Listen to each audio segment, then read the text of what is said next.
But legally, this case has also taken a pretty serious turn because Nick has hired none other than Allan Jackson as his defense attorney. He is one of the most high profile criminal defense lawyers that's out there. You probably know him from the Karen Reed case. He also, who did he most recently defend? It was somebody, I think, in either Malibu or Santa Monica who ran over a child, I believe it was. I can't remember the exact details, but this is definitely not somebody who is new to nationally watched cases. Allan Jackson knows his he knows how to be in front of a jury, in front of a courtroom, in front of the public, and he already, at the first arraignment, was out there speaking to the public. In that speech, he urged the public and the media not to rush to judgment, saying that this case involves, quote, very complex and serious issues.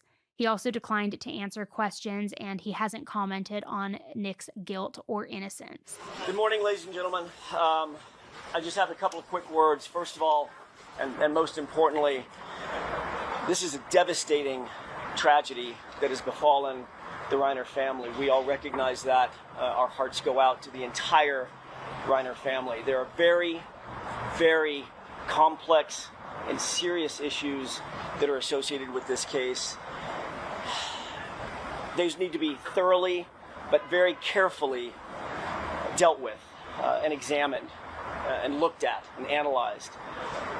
We ask that during this process you allow the system to move forward in the way that it was designed to move forward, not with a rush to judgment, not with jumping to conclusions, but with restraint and with dignity and with the respect that this system and this process deserves and that the family deserves. My thought with that, with him saying don't rush to judgment, complex issues, serious issues, I wonder if they are going to argue an insanity defense, something regarding the mental health. I would imagine that they would, 100%. But what do I know? I'm not a defense attorney. Now, really quickly, while we're talking about the possible insanity plea and all of that, I know we already talked about the Christmas party, right? And that they were at Conan O'Brien's Christmas party earlier that evening, that allegedly an altercation happened, that there was some weird behavior. Well, now actually several news outlets are publishing claims from different unnamed sources about that argument between Nick and his dad Rob,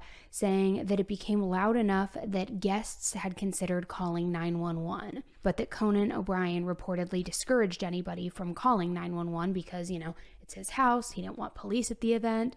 This was just his friend and his son. They were having a disagreement, but they were leaving, trying to just diffuse the situation, which I want to be clear, major outlets have not independently confirmed that police were actually prevented from being called. It's more of these independent news agencies. In fact, one party attendee even told one of these news outlets that there was no blowout fight that was seen by them at all, and that Conan himself also said he didn't witness a shouting match between Rob and Nick, but I wanted to bring it up in any event because there are different news outlets reporting this, which, if that's true, I would imagine that that is something that Conan would be struggling with quite a bit, not that he should at all feel any responsibility or guilt or that this could have been prevented because he could have intercepted this.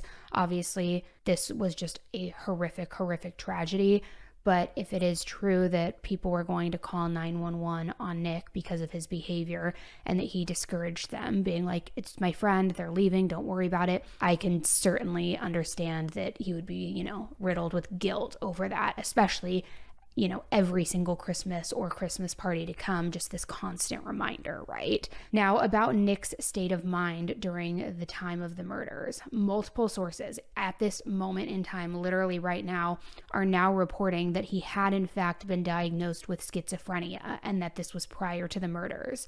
They also say that a recent change in his psychiatric medication may have actually made his behavior significantly more erratic in the weeks leading up to this horrific tragedy. Specifically, I believe it was his medication got changed 3 weeks before this double murder that he allegedly committed, which this is all breaking right now as we're recording, so I'll keep you posted as we learn more. But I think that goes back to what I said a few minutes ago. I definitely think that Allan Jackson's plan is to go for the insanity plea, although they haven't announced it, but I imagine at arraignment we will hear something to that effect on the 7th.